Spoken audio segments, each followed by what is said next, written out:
আবার দুয়ারে সরকার হচ্ছে। এবারে দুয়ারে সরকারে 37টা সাবজেক্ট রাখা হয়েছে।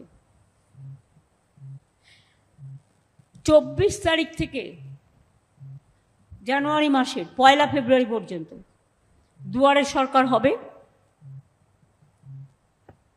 এবং যেগুলো আমরা করতে পারবো সেগুলো আমরা 28 ফেব্রুয়ারির মধ্যে করে দেব, ডিসবার্স করে দেব। আর যেগুলো পেন্ডিং থাকবে সেগুলো পরে হবে। তার মানে সেগুলো এই প্রজেক্টের মধ্যে নেই। আলিপুরদুয়ারে আপনারা জানেন 40% জমি হচ্ছে ফরেস্ট ল্যান্ড,